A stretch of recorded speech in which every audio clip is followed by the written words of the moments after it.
A ver, la semana pasada tuvimos claramente una semana marcada por la continuidad de la volatilidad, ¿sí? Y comenzaron a aparecer algunas comparaciones que obviamente uno hubiera preferido evitar, pero no por ello vamos a ver, digamos, qué está ocurriendo en el mercado.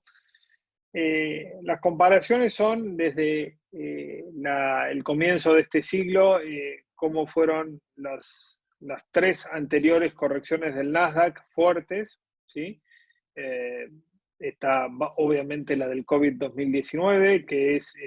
básicamente, si se quiere, algo extraordinario respecto a otras correcciones del mercado. Extraordinario no por el movimiento de caída, sino básicamente por la muy poca duración y por el factor extraordinario que la originó. Después tenemos en el gráfico lo que fue la crisis del Nasdaq 2018, 2008, la crisis hipotecaria, marcado con la línea azul, y lo que es la burbuja de las .com con la línea amarilla. Cuando uno ve, por ejemplo, desde el inicio de la corrección, que el día viernes, en el caso del Nasdaq, llegó a casi 29% intradiario desde la corrección, desde el máximo que se había alcanzado en noviembre pasado. Fíjense que transcurrido 119 días desde el sell-off, digamos, desde el inicio del mercado bajista en las tecnológicas, la línea roja muestra lo que está aconteciendo en el mercado hoy, ¿sí? Estamos acumulando esa caída de casi 26% con un mínimo de 29%. Y en términos de magnitud de la caída, tras 119 días del inicio del mercado bajista, estamos incluso con una magnitud de caída superior a la del Nasdaq de la burbuja del 2000, ¿sí? Y incluso también es superior la caída desde la crisis subprime en 2008. Nuestra visión al respecto es que esta vez es un poco distinto, a pesar de que la magnitud de la caída es mayor, lógicamente, y que quizás se pueda llegar a evitar lo que es la continuidad de las correcciones que estamos viendo aquí, la línea azul y la línea amarilla, de las crisis del 2008 y 2000, respectivamente, donde en el mínimo del mercado bueno, se acumuló caídas de casi 70%, 75% en las burbujas de la .com y algo así como 55% desde la crisis de la subprime. ¿Y qué estamos viendo por ahí de distinto para tratar de apuntalar un poco justamente las expectativas y algo de optimismo de corto plazo? Bueno, fíjense sobre el margen izquierdo, tenemos que en la crisis 2000-2001 el Nasdaq tenía una relación de precio-ganancias bastante superior a lo que estamos viendo en esta oportunidad. Partiendo desde el Q1 del 2001 con una relación de precio-ganancia de casi 70 veces, que obviamente cuando se acelera la baja, ese indicador queda obviamente arriba de las 200 veces. Gran parte de lo que nos dice esto es que una porción importante de empresas que formaban el Nasdaq en aquel momento eran empresas que tenían poco y nada de ganancias,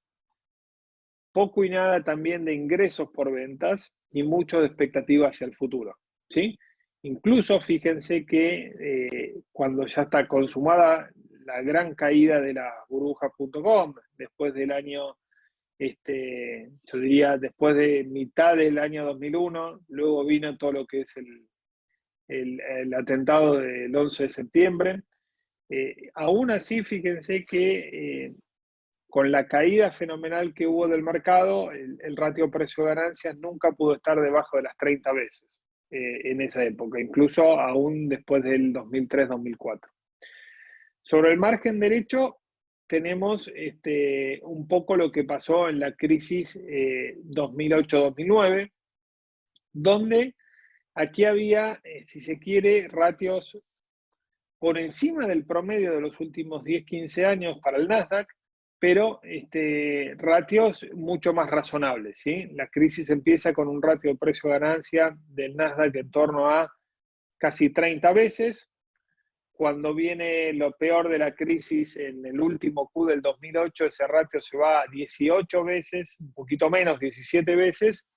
y luego comienza a recuperar con la recuperación de las cotizaciones para estabilizarse en torno a 20, 22 veces, ¿sí? Entonces, ya había un cambio de cualitativo, si se quiere, entre las compañías que estaban dentro del Nasdaq entre una crisis y la otra. De allí también que la caída y la magnitud de la caída fue menor durante la crisis subprime, ¿sí? Obviamente no dejamos de evidenciar caídas muy duras, lógicamente exacerbadas por una cuestión central que es el miedo y el apalancamiento que tenían los inversores. Hoy estamos en una relación de Nasdaq precio-ganancia en torno a 22 veces, ¿sí? Cuando desglosamos y en qué nosotros nos tratamos de evidenciar o apalancar de que podríamos estar ante una situación distinta a la vivida en las otras crisis anteriores, es que las 10 primeras acciones con mayor peso en el Nasdaq 100, con un peso del 52%, la gran mayoría son empresas que producen no solamente ganancias, sino una cantidad de cash flow muy, muy fuerte. Obviamente dentro de las 10 hay excepciones, y en esas excepciones también, digamos, está nuestras elecciones discrecionales para las carteras, ¿sí? Y es por eso que nosotros, dentro de este menú de 10 acciones que representan entre todas ellas el 52% del total de la cartera del Nasdaq, bueno, nos apalancamos básicamente en Google, Facebook y Apple. Fíjense en el margen derecho, el precio ganancia que tienen hoy estas compañías y el precio ganancia forward hacia adelante. Y básicamente lo que vamos a encontrar es que si quitáramos alguna excepción dentro de estas 10 primeras, estamos ante compañías que, por ejemplo, cotizan por debajo o en torno a 20 veces precio de ganancia, como Google y Meta Platforms, ¿sí? Fíjense que incluso empresas que